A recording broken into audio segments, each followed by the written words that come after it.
Good morning बच्चों। हम लोग आज अम्ल का नामांकन पढ़ेंगे और समावयवता को देखेंगे। अम्ल का नामांकन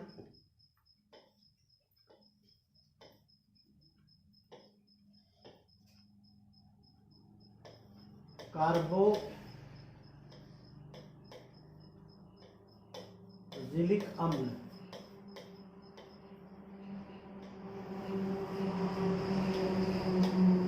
कार्बोजिलिक अम्ल में जो नामांकन है वो मेथिल ग्रुप पहले लगता है, यानी एल्किल ग्रुप CnH2n+1 के साथ COOH, और जिसके अंत में COOH होगा यह प्रत्यय के रूप में ओइक अम्ल लगाएंगे।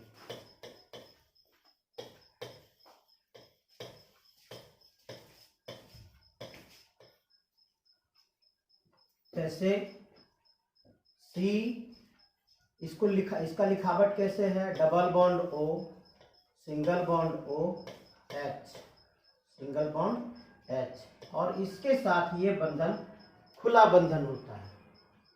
अगर ये बंधन खुला है तो इसके पास जो संख्या है वो बंधन की संख्या 1 हो गया, ये 2 हो गया, ये और 2 हो गया, ये कुल कितने हो गए? 4 हो गए। ये खुला बंधन है। इसी खुले बंधन में आपका कौन सा ग्रुप लग जाता है? एल्किल ग्रुप लग जाता है।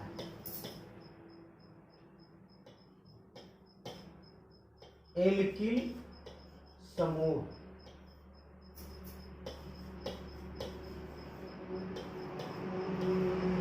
और इस एल्किल समूह में जो पहला n बराबर अगर हम 1 लिखते हैं तो कार्बन की संख्या कितनी हो जाएगी? कार्बन की संख्या 1 हो जाएगी। तो ये जो कार्बोजिलिक अम्ल का जो ये कार्बन है इसकी गिनती होती है, इसकी गिनती होती है। अगर इसकी गिनती होगी तो एक कार्बन है, इसको हम लोग क्या बोलेंगे? इसको मिथ बोलेंगे। तो अगर इसकी गिनती होती है एल्किल समूह में तो इसको लिखते कैसे हैं? पहले के लिए तो इसमें अगर एक H डाल दें तो क्या इसका बंधन पूरा हो जाता है? अगर इसका बंधन पूरा हो जाता है तो इसको पढ़ेंगे क्या?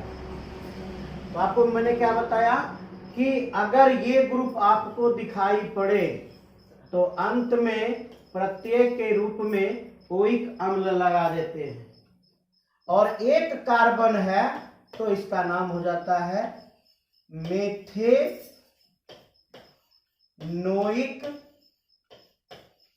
अम्ल।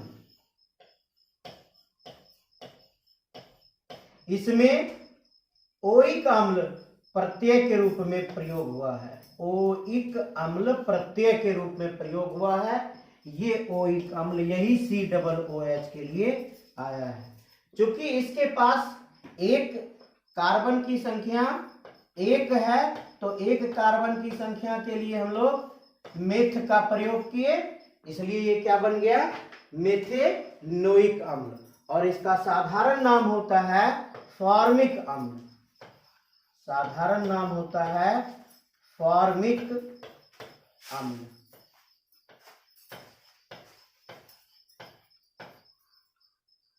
अगर आपके पास COOH ओइक अम्ल का एक अभिक्रियाशील समूह है और इसके साथ हम लोग मेथिल समूह को लगा दें, अगर मेथिल समूह को लगा देते हैं तो कार्बन की संख्या कितनी हो गई है? 1 और 2।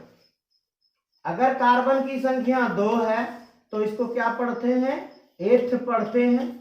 अगर इसको एथ पढ़ते हैं तो इसको क्या बोलेंगे? एथेनोइक अम्ल। एथेनोइक अम्ल।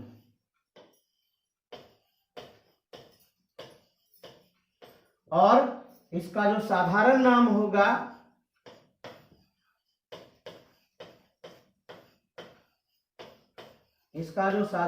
होगा उसको कहते हैं एसीटिक अम्ल।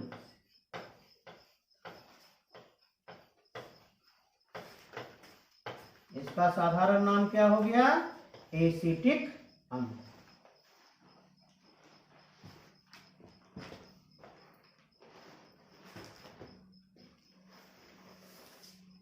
CH3 CH2 CH2 CH2 CH3। अब आपको हम दिखा रहे हैं कि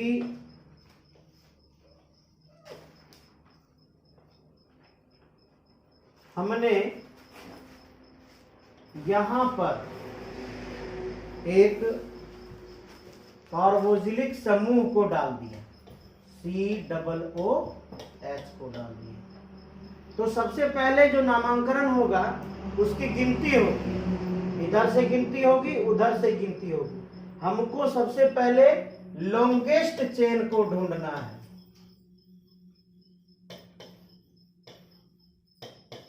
यानी सबसे लंबी श्रृंखला को ढूंढना है।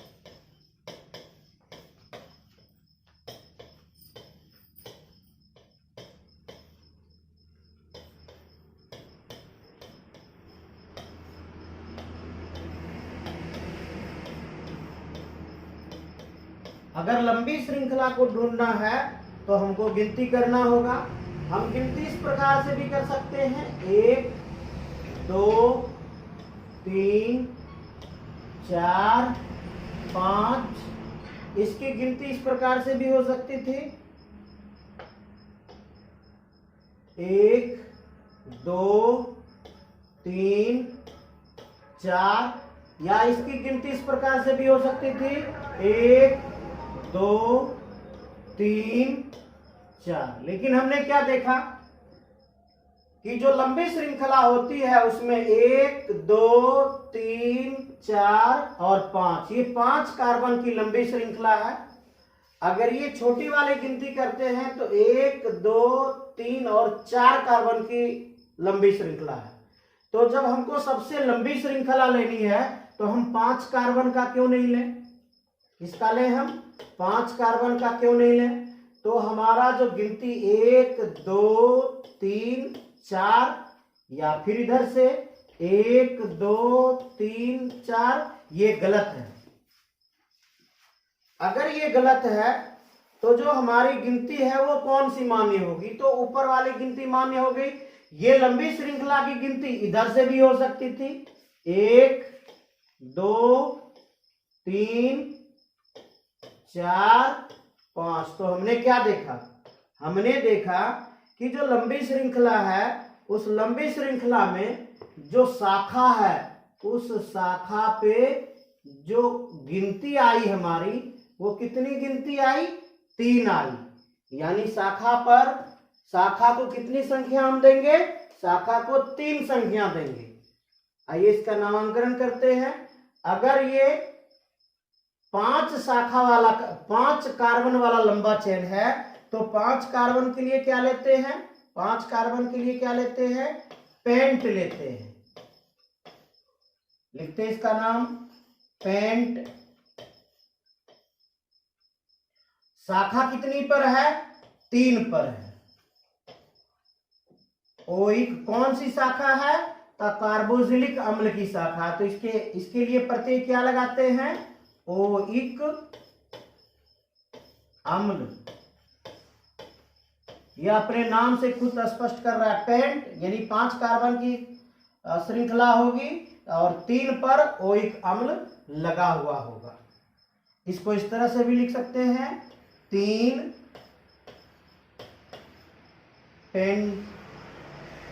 पेंटेनोइक अम्ल।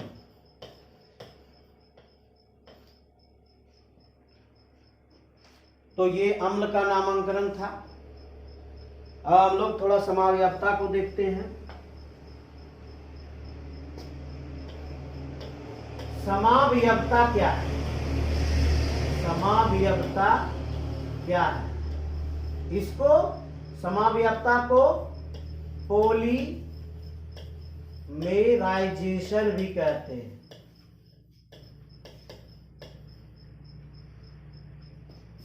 सॉरी, आइसोमर कहते हैं। सॉरी, इसको क्या कहते हैं?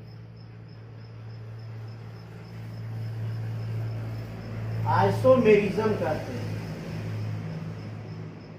आइसोमेरिज्म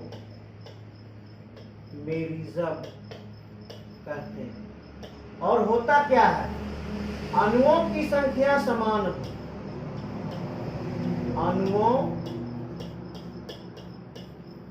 की संख्या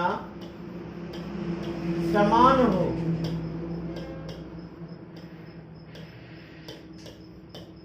लेकिन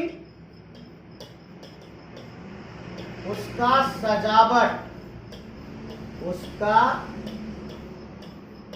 सजावट अलग होने के कारण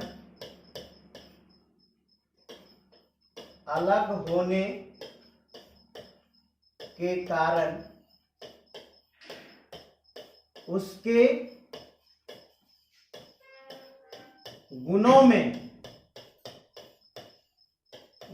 गुणों में अंतर हो। इसे ही समावयवता कहते हैं। इसे ही समावयवता कहते हैं। तो इसके उदाहरण के तौर पर हम एक सूत्र लेते हैं, C2H6O, यानी कार्बन के अणुओं की संख्या कितनी है? कार्बन के अणुओं की संख्या ये 2 दिख रहा है। हाइड्रोजन के अणुओं की संख्या 6 है, ऑक्सीजन के अणुओं की संख्या 1 है।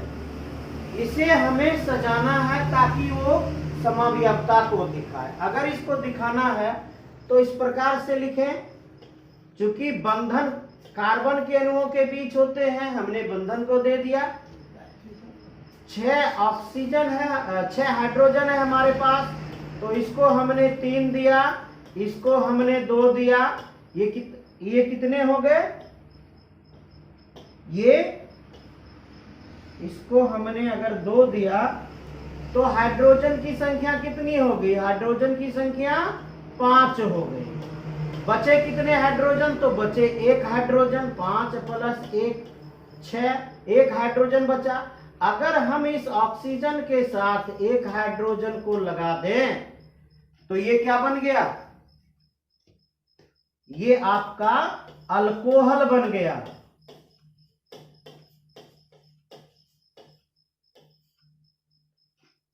अगर इसी के सजावट को अगर चेंज कर दें, CH3 और इधर भी CH3, तो हाइड्रोजन की संख्या कितनी हो गई? हाइड्रोजन की संख्या 6 हो गई। हमारे पास 1 ऑक्सीजन बचा। अगर बीच में O दे देते हैं तो ये क्या बन गया?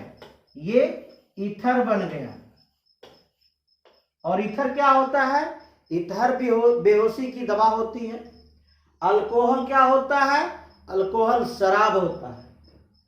तो सिर्फ इसके सजावट में अगर अंतर कर दें, ये इसकी सजावट और इसकी सजावट, अणुओं को सजाने में अगर अंतर कर दें तो वह अपने गुण को बदल लेता है, गुण बदल लेते हैं।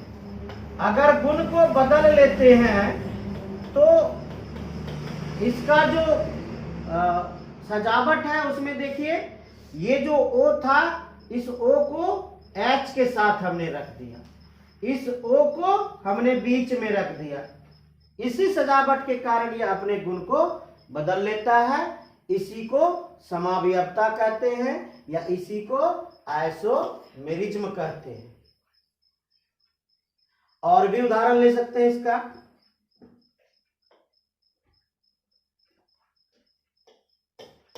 CH3, CH2, CH2 CH CH3। यहां पर हम एक मेथिल समूह डाल देते हैं। यहां पर हमने क्या किया, एक मेथिल समूह को डाल दिया।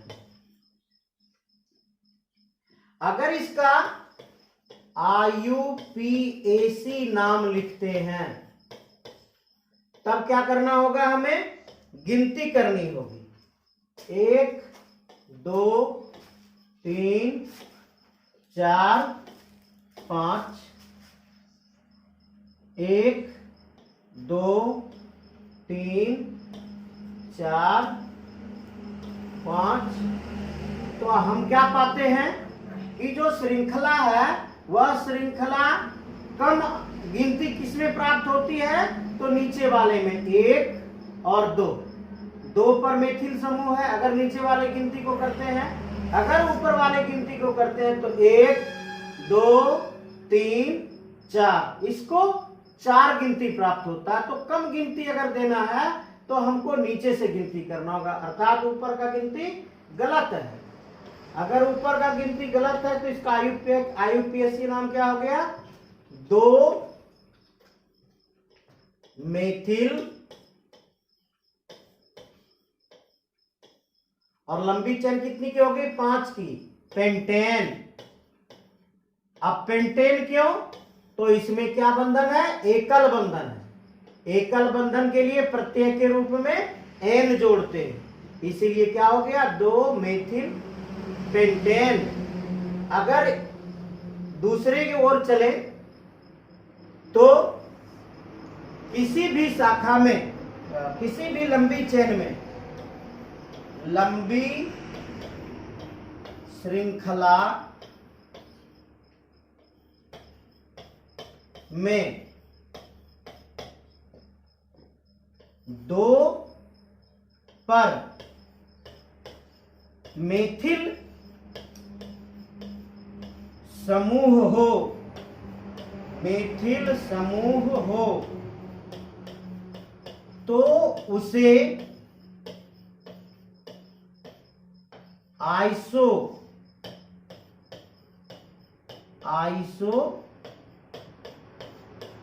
पढ़ते हैं, आइसो पढ़ते हैं। लेकिन सभी कार्बनों की,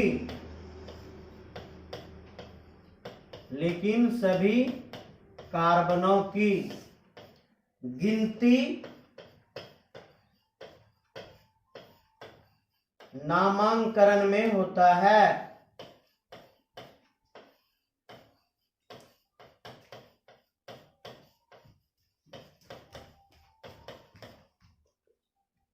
इसका क्या कहना है, इसका कहना है कि 2 पर मेथिल समूह हो, तो दिखाई पड़ रहा है यहां 2 पर मेथिल समूह है, तो इसको क्या पढ़ेंगे, इसको आइसो पढ़ेंगे। चलिए नाम लिखना शुरू करते हैं इसका। इसका नाम लिखते हैं आइसो, लिख लिए।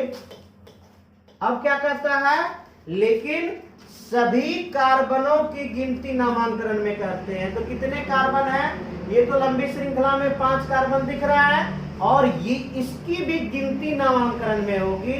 तो 5 कार्बन लंबी श्रृंखला का, 1 कार्बन मेथिल समूह का, तो कुल कितने कार्बन हो गए, 6 कार्बन हो गए। और 6 कार्बन को क्या पढ़ते हैं, हेक्स पढ़ते हैं।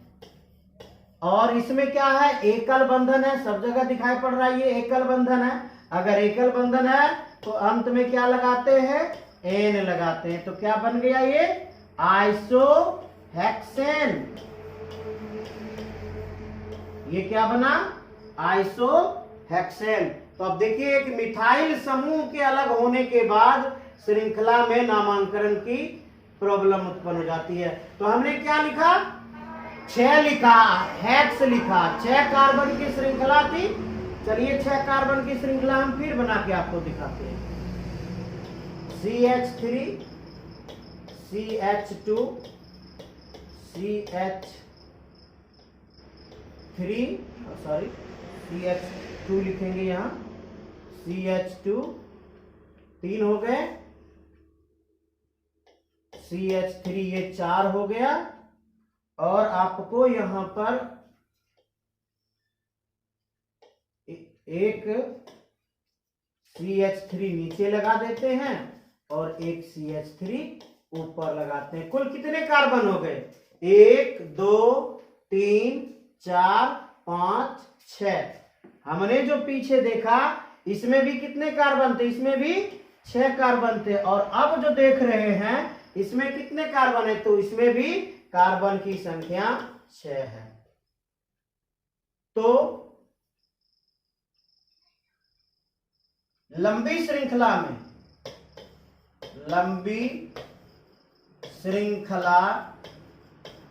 में 2 पर यदि 2 मेथिल समूह हो, 2 मेथिल समूह हो, तो उसे नियो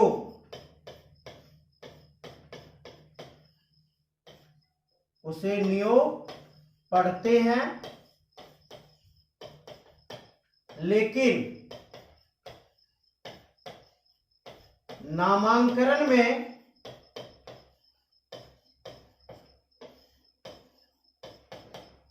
सभी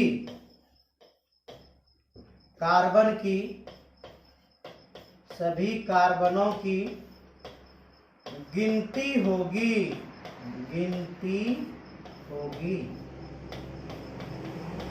तो क्या देखा हमने? कितने कार्बन थे इसमें? 6 कार्बन थे। कार्बन की संख्या 6 थी।